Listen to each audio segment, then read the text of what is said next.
जय गुरुदेव।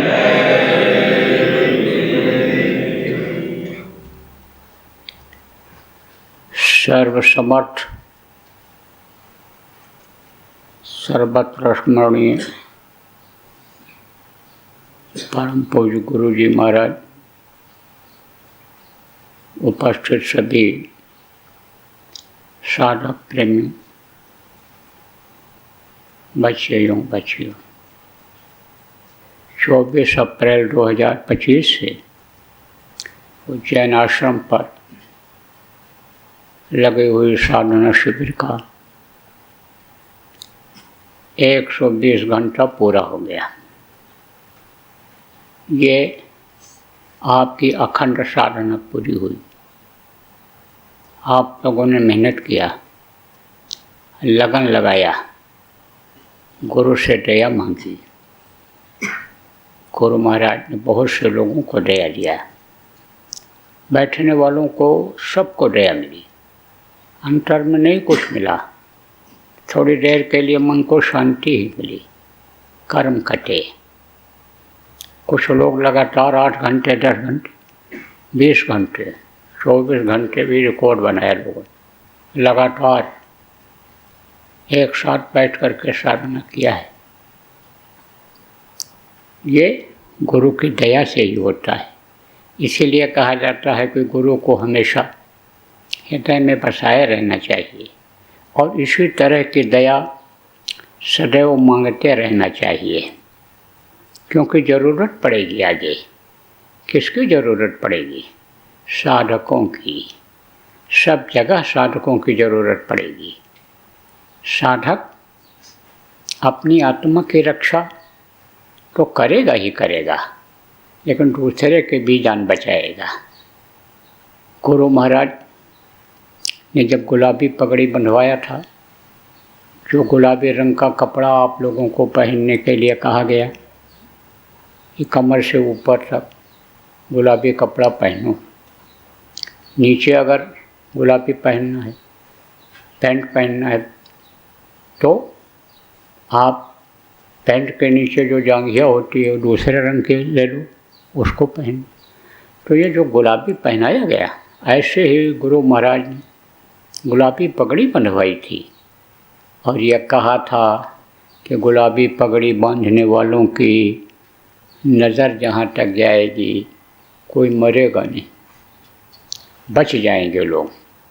बहुत से लोगों ने देखा, आंधी आफत जब आई, ट्रेन जब पलटी और जब मारकाट हुई, तो जो उनके साथ थे, आसपास में थे, उनकी भी रक्षा हो गई, बचत हो गई। तो साधक जो होते हैं वो दूसरे की भी जान बचाते हैं। आगे का समय तो ऐसा दिखाई पड़ रहा है, खून खराबे का। विदेशों में अभी बहुत खून बहेगा। आप देखना, पता करना, अस्पतालों में जगह नहीं मिलेगी। लहू लसान जब आएंगे और जो बढ़िया सफ़ेद चादर बिछी हुई उस पर जब उनको रखेंगे तो चादरें भीग जाएंगे खून से। आप ये समझो प्रेम, भारत में भी यह दृश्य देखने को मिल सकता है। लेकिन साधक, अगर सारा देश बन जाए, इतने नामदानी हैं, सब साधक बन जाएं, तो बहुत कुछ संकट टल सकता है। और संकट आवे भी तो उसमें बचत हो सकती है। तो बराबर आप लोग मेहनत करते रहना। आप ये मत सोचना कि साधना शिविर पूरी हो गई तो हम अपनी बैठकी कम करते हैं। कितना बैठ सको बैठो। यहाँ जो आश्रम पर रहते हो, सेवा भी करते रहो। मन लगा करके सेवा भी कर लोगे तो वो कम समय में ही सेवा पूरी हो जाएगी। उसमें भी गुरु मदद कर देते हैं, दूसरे से करवा देते हैं। मैंने ये देखा अनुभव में कि गुरु महाराज ने प्रयागराज, जिनको कहते हैं आज इलाहाबाद कहा जाता था, वहाँ पर गुरु महाराज ने कार्यक्रम किया था और बहुत कुछ फैला हुआ था। मंच कुटिया और बड़ा फैलाव था और अधिकारियों का संदेश आ गया कि महाराज जी बाढ़ आ रही है, आपका सामान तो ये बचेगा नहीं, बाढ़ में यह सामान सब डूब जाएगा। गुरु महाराज ने कहा अच्छा मैं अपने सामने की बात आपको बता रहा हूँ। तो गुरु महाराज बैठे हुए थे, उस समय कुछ सोच रहे थे, दिन में भी सोचते रहे। सुबह ही उन्होंने चेतावनी दे दी थी कि इतने घंटे में बाढ़ आ जाएगी, और वो बाढ़ 4 ही 5 बजे आ जाना था। फिर गुरु महाराज जब अंधेरा होने लगा तो उनसे बोले तुम यहीं कुटिया में रहना, यहीं बैठे रहना, यहीं देखते रहना। और कुछ लोगों को लेकर के चले गए। लोगों ने देखा कि बल्लियाँ ऐसे हाथ से पकड़ पकड़ करके और ऐसे फेंक दे रहे हैं, टीन को ऐसे पकड़ते हैं और ऐसे उखाड़ करके फेंक देते हैं। 4.5 आदमी दिखाई पड़ रहे हैं, 10 आदमी। अब किसने उसको निकाला टीन को, किसी ने बल्ली खोला, मैंने अपनी आँखों से देखा। जय गुरुदेव का नारा लगाते हुए 20-20, 25-25 आदमी उधर से ऐसे बल्ली कंधे पर करके ले करके जा रहे हैं। उनके पैर दिखाई नहीं पड़ रहे हैं, लेकिन आदमी लंबे तड़ंगे मोटे तगड़े जो बल्ली मोटी मोटी बल्ली कंधे पर रख करके ले करके चले जा रहे हैं। तो कौन कराता है? गुरु कराते हैं, गुरु की दया से होता है ये। तो आपको समझने की ज़रूरत है प्रेमियों कि थोड़ा भी मेहनत करोगे तो उसमें ज़्यादा कामयाबी मिल जाएगी। ज़्यादा से ज़्यादा आपको समय देना है, भजन में समय देना है। बाकी ये जो दुनिया का काम है, इंतजाम है, ये तो सब करने वाला कराने वाला कौन है? वही मालिक है। वो आपसे करा लेगा, नहीं वो और किसी से करा लेगा। लेकिन जिम्मेदारी जो आप लोग लेना उसको निभाना है। ये नहीं कि गुरु महाराज और से करा लेंगे, उसको आप लोग निभाना। और देखो साधको थोड़ा बच के रहना। कर्म बहुत जल्दी आते हैं। कैसे कर्म आ जाते हैं? कुछ अपने आ जाते हैं, कुछ दूसरों के भी आ जाते हैं। मैं तो भोग रहा हूँ उसी को, बुढ़ापे में झेल रहा हूँ, ये बीमारी तकलीफ झेल रहा हूँ। आपके बीच में ज़्यादा नहीं बैठ पाया, आता जाता तो रहा, लेकिन इच्छा बहुत रही बैठने की, लेकिन शरीर ने साथ नहीं दिया। कर्मों का चक्कर, तो कर्म से बचना। कोशिश यही करो कि मेहनत का ही अपने खाओ, और जो खाओ उससे ज़्यादा मेहनत करो। चाहे आश्रम पर रहो, चाहे अपने घर में रहो, कहीं भी आनी समझो रहो, आना जाना कम करो। जहाँ ज़रूरत हो वहीं आओ जाओ। खाने पीने पर जगह जगह जो खा पी लेते हो उस पर परहेज रखो। तो खाने पीने पर ध्यान रखना। और सांस का भी असर होता है, संपर्क का असर होता है। आँखों में आँखों के डालने से कर्म आते जाते हैं। उससे भी कोशिश यही करना कि जो बहुत कर्मी जीव हैं उनसे बचना है। देखो प्रेमी, गुरु महाराज भी इस पक्ष में नहीं रहे। पहले के भी जितने भी लोग आए गुरु लोग जो समर्थ रहे, कोई इस पक्ष में नहीं रहे कि संतान की उत्पत्ति न की जाए, बच्चे न पैदा किए जाएं, गृहस्थी का कोई काम न किया जाए। ऐसा किसी का संदेश नहीं रहा। तो हम ये नहीं चाहते हैं कि गृहस्थी छोड़ दो आप और काम को आप छोड़ दो। जो आप समझो आश्रम के बाहर आप रहते हो, आते जाते हो वो लोग हो, या इस संदेश को जो लोग आप बाहर सत्संगी हो सुन रहे हो, तो आप सब काम करो, लेकिन सोच समझ करके करो। बच्चा पैदा करो तो आप अपनी पत्नी से पैदा करो, दूसरे की पत्नी और दूसरे के बच्चियों से दूर रहो। उसका भी बड़ा भारी कर्म आता है। तो कर्म आपके आने न पावें, इकट्ठा न होने पावें, क्योंकि इसमें बहुत से लोगों ने अनुभव किया।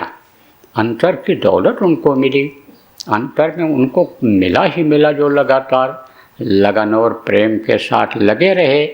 ये गुरु से प्रार्थना करते रहे कि गुरु महाराज हमको दे दो कुछ, आपके हाथ में बहुत कुछ है, हमको दे दो। तो सबको मिला है, ऐसी बात नहीं है। तो प्रेमियों बराबर साधना में लगे रहो, सेवा में आप आश्रमवासी लगे रहो। जो भी मोटा महीन भंडारे में अपने मिल जाए उसको आप कर लो। अगर जगना है तो गर्मी है, और रात को भजन करना है तो गर्मी है, उस गर्मी में आप थोड़ा कम खाओ तो रात को जग करके भजन कर लोगे। देखो इसमें नींद नहीं आई लोगों, टट्टी पेशाब नहीं महसूस हुआ। जो ज़्यादा देर बैठे 20 घंटे 24 घंटे बैठे उनको नहीं महसूस हुआ। इसी तरह से आपको थकावट नहीं महसूस होगी। आप समझो कि दिन में काम भी कर सकते हो, थोड़ी देर के लिए भी बैठ गए, आंख बंद कर लिया, नींद आ गई तो उसी में नींद पूरी हो जाती है। तो इस तरह से अन्य दोनों काम करना है, सेवा भी करना है और भजन भी करना है। घर में रहो, बाल बच्चों की भी देख रेख कर लो, वो भी एक सेवा है, और भजन भी करो। तो इस पर ज़्यादा जोर दो आप लोग, और जो भी मिले भजन की बात करो उससे। और जो जिनके अंदर कुछ आ गया है वो छिप करके रहो। अभी बता दिया जाए तो लुटेरे बहुत तैयार हैं, बहुत तैयार है लुटेरे। कौन लुटेरे? अंतर की दौलत को लुटेरे के लुटेरे तैयार हैं, और वो ऐसे लूट लेंगे कि पता भी नहीं चलेगा और खजाना आपका अंदर का खाली हो जाएगा। इसलिए बचाना भी है, छुप के भी रहना है आपको, बच के भी रहना है आपको। ज़रूरत पड़े तो आप समझा दो लोगों को, उपदेश कर दो थोड़ी देर का, 2-4 मिनट का। आप भजन के बारे में बता दो, आप ध्यान के बारे में बता दो, लेकिन इस तरह का बताओ कि उसको पता न चले कि अपनी देखी सुनी हुई बात बता रहे हैं। ऐसा समझा दो, उससे करा दो। वो जब करने लगेगा तो उसको खुद को पता चल जाएगा कि साधक हैं या हमसे ज़्यादा हैं, आगे हैं, कम हैं, यह सब वो बता रहा है, उसको खुद को पता चल जाएगा। क्योंकि साधक को पहचान जाता है। तो अब आप इस बात को समझो प्रेमियों कि ये 120 घंटे की अखंड साधना शिविर का समय समाप्त हो गया है। अब ज़रूरत पड़ेगी तो फिर लगा दिया जाएगा, ज़रूरत पड़ेगी फिर लगा दिया जाएगा, लेकिन अभी तो ये समाप्त हो गया। अब सुबह शाम जो मंदिर पर होता है, ध्यान भजन प्रार्थना होती है, सुमिरन होता है, वो हमेशा की भांति चलता रहेगा। रात में आप बैठ जाना, दिन में जिसको जैसा समय हो, वो समय जो रहता है उससे ज़्यादा जब आपको करना होगा, अपने हिसाब से करते रहना। तो अब इसका साधना शिविर का समापन होता है, और गुरु की दया लेकर आप लोग अपने अपने स्थान पर जाओ। बोलो जय गुरुदेव। देखो इसी तरह की साधना शिविर सब जगह लगना चाहिए, और लग भी रहा है। आश्रमों पर लग रहा है बहुत जगहों पर, और लगातार लोग बैठ रहे हैं। जिनको उम्मीद नहीं थी कि अभी साधना में बैठ पाएंगे, जिनको उम्मीद नहीं थी कि यह भी कुछ बैठेगा करेगा, वो लोग लगातार खूब समय दे रहे हैं उसमें, मन उनका लग रहा है। तो विदेशों में भी चल रहा है साधना शिविर, वहाँ भी चल रही है। तो जहाँ जहाँ अभी तक नहीं लगा है, गुरु महाराज के भंडारे के तारीख से पहले आप सब लोग सब जगह लगा लो। गाँव में लगा लो 5-5 दिन का, तहसील स्तर का लगा लो, जिला स्तर का लगा लो, आश्रम जहाँ बने हैं वहाँ जहाँ व्यवस्था हो सकती है वहाँ लगा लो। आदमी कम हैं, दूसरी जगह जिले के भी लोग आ करके कर सकते हैं, तो कम आदमी वो भी बैठने लग जाएंगे, उनको भी लाभ मिल जाएगा। तो अब इसका एक अभियान चला दो आप लोग, साधना करने का और कराने का। जो जिम्मेदार लोग हो, जो इस संदेश को सुन रहे हो, आप जिम्मेदार लोग देश के जो हो प्रांतों के, आप साधना शिविर पर थोड़ा जोर दे दो और लग जाए, जगह जगह लोग करने लग जाएं। एक बार जब मन लग जाएगा तब करते रहेंगे, बीच बीच में फिर लगता रहेगा तो जो मन हटेगा इधर से, जो कर्म आएंगे मन को कर्मी करेंगे, मन को इससे हटाएंगे, जब बार दोबारा फिर लग जाएगा, तिबारा फिर लग जाएगा, तो बराबर लग जाएगा। ये लग जाएगा तो गुरु की दया हो जाएगी। गुरु महाराज दया कर देंगे, बहुत दयालु हैं गुरु महाराज। प्रेमियों, जब तक मनुष्य शरीर में रहे तब तक जीवों पर दया किया, जब शरीर छोड़कर चले गए तो अब भी दया ही कर रहे हैं, दया कर रहे हैं। दयालु बने गुरु महाराज, सबके ऊपर दया करें, हमारे ऊपर भी दया करें गुरु महाराज। बोलो जय गुरुदेव, जय गुरुदेव, जय गुरुदेव।